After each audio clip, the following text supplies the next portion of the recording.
It seems the Toronto Sun either isn't very bright or is trying to advertise that they are a subsidiary of Toronto Mayor Rob Ford's municipal office. In the January 2nd edition of the paper, known political rebrander, the Night Scrawler, Joe Warmington, put forward a downright transparent attempt to prove there was an anti-Ford bias in the media. Not only does it absolutely fail to do so, showing what a tool he is, he also adequately demonstrates that he may lack a knowledge of mass media 101.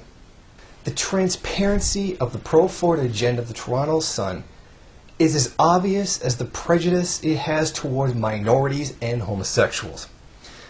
In this particular god-awful display, Warmington quotes what he calls a regular commentator speaking about the recent revelations about Ford's history with domestic disturbances and 911 use.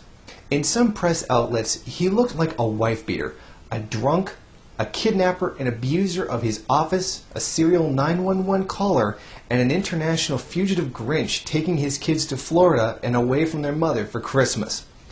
Then they are all seen together. The original portrayal now appears to be quite inaccurate and no one bothers to mention it. What gives? First, I'd like to point out that he never reveals who this regular commentator is. It would be nice to be provided with a source, but I'd wager it was just another person at the Sun, if not completely fabricated. However, the point to make is to make it appear as though a lot of people are saying this, and this is just some random person from that great number.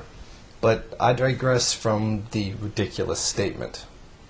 In some press outlets, by that I think he's referring to the Toronto Star, who broke the story as an exclusive.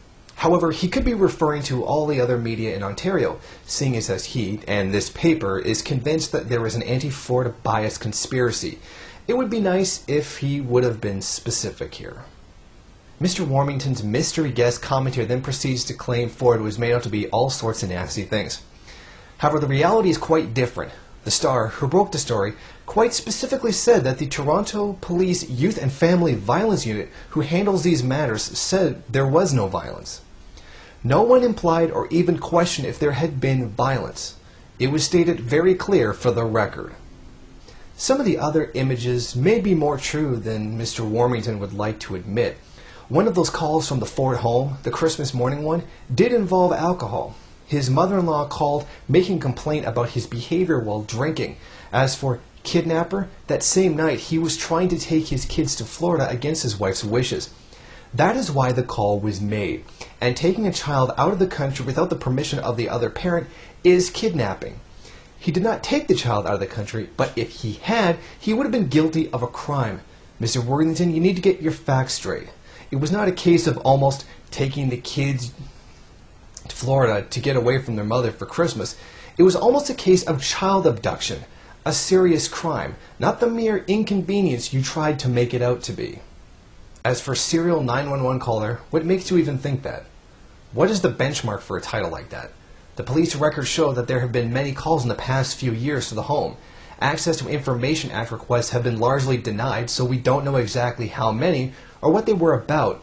It was said straightforward that an exact number is unknown. This is pure hyperbole on your part. The last item in that list of allegations is the abuse of office. No mainstream media actually accused him of using his office to get out of trouble with an unknown number of run-ins with police. However, it would be outright naive to think that any politician wouldn't use their position to get out of trouble. It just shows how much worship Warmington and the rest of the Sun has for Ford, actually believing he couldn't be corrupt. Not saying that he isn't, or is, but that he couldn't be. The main point of this article by Warmington is to complain that the media gave so much attention to it. Sure, he admits that the mayor calling 911 is news that should be covered. However, he still feels the need to complain about it. His guest commentator even shows his own naivete, or bias, by actually asking why the media didn't make a big deal out of everything in his family when it was okay. Well, there is a reason for that. It's because the media tends towards sensationalism. All mainstream media does this. They cover exciting and controversial things, even if they have no relevance, so that you will buy their paper or watch their television program. Warmington should know quite well what sensationalism is. After all, he's published in a newspaper that provides a half-naked woman every day so that people will read it, exploit a woman in order to get people to buy it. If you think it's not a big deal to its readers, I remind you of the uproar that occurred when the Sunshine Girl was moved from the front of the paper to the back. Retailers and the Sun were complaining that men were just opening the front page to see the picture and then not buying the paper. Retailers were losing money and demanded a change. That's the average Toronto Sun reader. Just being in the Sun, Mr. Warmington, is a blow to your journalistic integrity. Never mind the actual article.